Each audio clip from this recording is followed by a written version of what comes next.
Who really controls the world's chips? The hidden war. Modern life depends on semiconductor chips. They are used in phones, computers, vehicles, factories, power systems, hospitals, communication networks, and defense systems.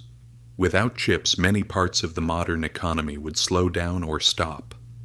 This raises an important question. Who really controls the world's chips? Is it the countries that design them? The companies that manufacture them? The producers of the machines used to make them? The suppliers of the materials? Or the governments that control access to the technology? There is no single answer. The global chip industry is divided into many stages. Each stage depends on the others. This makes the system powerful, efficient, and fragile at the same time. A semiconductor chip is a small piece of material that contains a large number of electronic switches. These switches control electrical signals.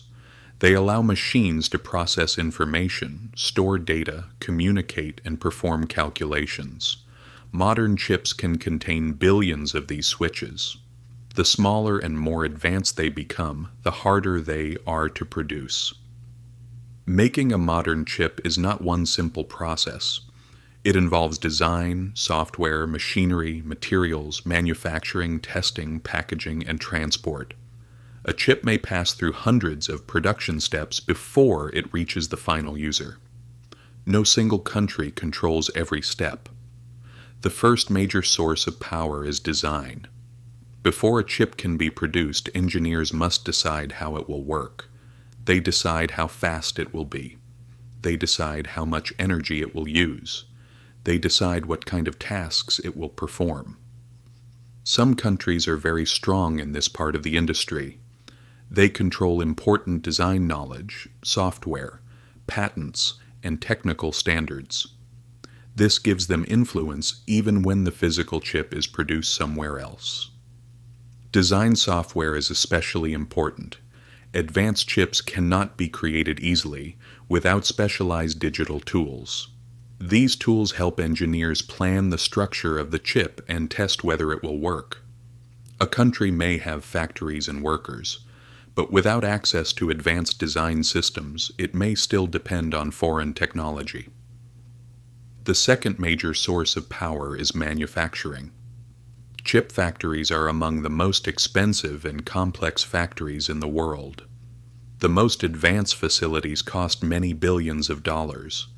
They require clean production areas, stable energy, large amounts of pure water, special chemicals, and highly trained workers.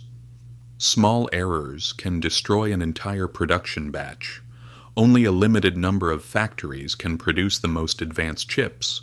This creates a major concentration of power. A large part of the global economy depends on a small number of production centers. If one of these centers stops working, the effects can spread quickly. Vehicle production may slow down. Electronics factories may stop. Industrial equipment may be delayed.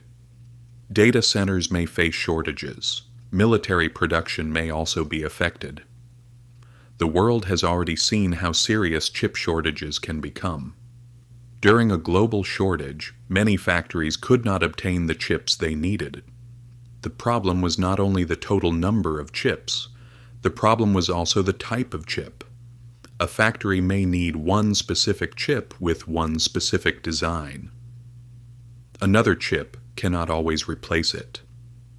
This makes the supply chain less flexible than it appears. Manufacturing also depends on special machines. One of the most important steps in chip production is printing very small patterns onto silicon. The most advanced chips require extremely precise equipment. Only a very small number of companies can produce some of these machines. This creates another point of control. A country may have the money to build a factory. It may have engineers. It may have raw materials. But without the required machines, it may not be able to produce the most advanced chips. These machines are also not made in one place. They depend on parts, optics, lasers, software, and engineering knowledge from several countries. This means that the machine producer also depends on a wider network. The same is true for materials. Chip production requires silicon wafers, industrial gases, metals, photosensitive chemicals, and highly pure water. Some countries are strong in special chemicals, others are strong in memory chips, some are strong in design, some are strong in manufacturing, others are strong in production equipment. The system works because different countries specialize in different areas. This specialization reduces costs. It also creates dependence. If one supplier stops production, many other companies may face delays. If one government blocks exports, an entire industry may lose access to an important tool or material. If transport is interrupted, factories may run out of supplies. This is why chips are no longer seen only as commercial products. They are now strategic resources. Governments see advanced chips as important for economic power, military strength, scientific research, and artificial intelligence. Because of this, some governments have limited the export of advanced chips, machinery, software, and technical knowledge. These restrictions are designed to slow the technological progress of competitors. They are also designed to protect domestic advantages. But export controls do not create complete control. They can also produce new competition.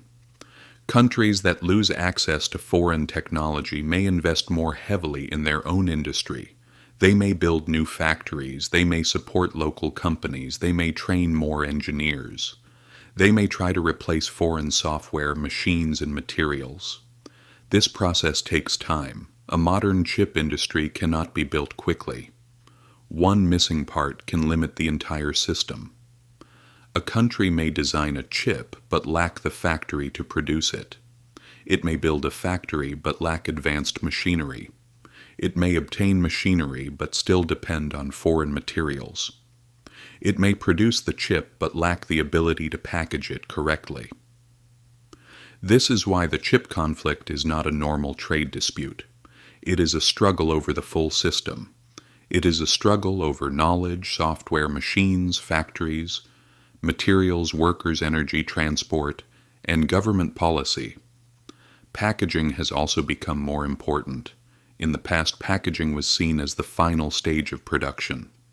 Today, advanced computing systems often use several chips together. The way these chips are connected affects speed, energy use, and performance. This means that advanced packaging is becoming another important source of power. The competition is no longer only about making smaller chips. It is also about connecting different chips into one powerful system. So who really controls the world's chips?